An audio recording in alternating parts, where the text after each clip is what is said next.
Welcome to Uncle Owen's Barbecue. I'm Uncle Owen, and I'm here with probably our biggest video yet. Since our last transmission, we've had so many new arrivals, and previous visitors have decided to set up residence on Tatooine. While they dine into conduct becoming of a courteous patron, even the most gentle of us can spontaneously become dangerous when provoked. So please, even though war is part of the title, choose your enemies wisely.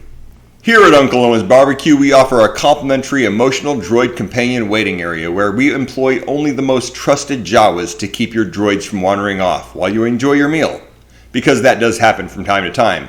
And we have even classed up the restroom line with velvet ropes to make your extremely long wait more exclusive. But enough bragging about our expansion, we are ready to cook. We have Cassian Andor, Vintage Collection number 276, in his Aldani mission disguise. He blends into his environment so well despite displaying a 5 o'clock shadow that the subordinates of the rank he falsifies cannot tell the difference. Clone Trooper, Vintage Collection 269, which, having a removable helmet like the Vintage Collection number 45 Phase 1 Clone Trooper, adds even more play value to an already great character, and like Vintage Collection number 45, this figure is perfect for army building, but every squad needs 3 soldiers and 1 leader, so I hope you look forward to seeing the occupation of a platoon of Phase 2 clone troopers in the near future. The Mimban Stormtrooper, Vintage Collection number 123.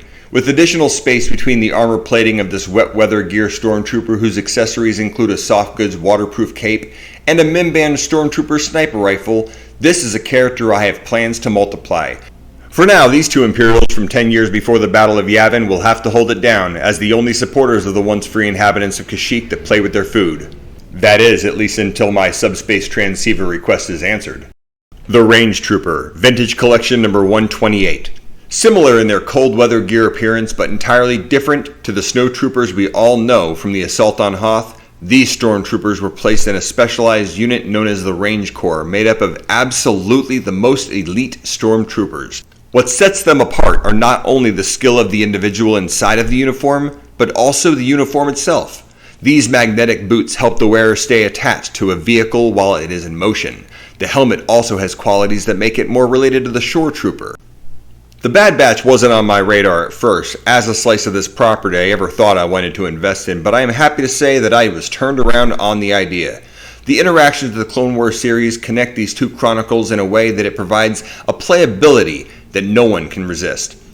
It will mean creating a new shelf, if only one for right now, but I think that it's going to be worth it. Hunter, Vintage Collection number 268. This former squad commanding officer of Clone Force 99 is not simply a genetically enhanced clone named Hunter, he is a fugitive, absent without leave with a failure to follow orders. Therefore Hunter becomes hunted. Rex, Vintage Collection 208. Once known as CT-7567, no longer a captain in the Grand Army of the Republic after Order 66, is a highly skilled veteran of the Clone Wars, friend to the late General Anakin Skywalker and his apprentice Ahsoka Tano. Rex has traveled to Ord Mantell where he crosses paths with his clone brothers before departing, and later asking for their help to liberate his Foxtrot Group fellow clone CC-5576, designated Gregor. The Coruscant Clone Trooper, from the Revenge of the Sith Attack on Coruscant Battle Pack. Missing 1 trooper, and Bakara, for so long I waited with wonder just how exactly Commander Wolffe was going to command and chronologically where from. After over 2 years, the wait and wonder are over. The ATST Driver, Vintage Collection number 192. This isn't one that most would consider to be an important figure to own, unless you require someone for Chewbacca to forcibly remove from an ATST. If you only buy one, I think it will be a win, because if you also buy the 3.75-inch Black Series ATST, it comes with an ATST driver with a different face. The Death Star Gunner Vintage Collection number 232. The Power of the Force figures are a thing of the past, but since I can't part with anything that has a purpose, I will regulate those to being arbitrary figures to populate the background.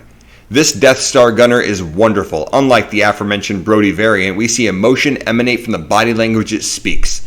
If the helmet was removable, we could see a perfectly produced face belonging to an exceptionally designed enlisted member. Purge Trooper Phase 2 Armor, Vintage Collection number 259.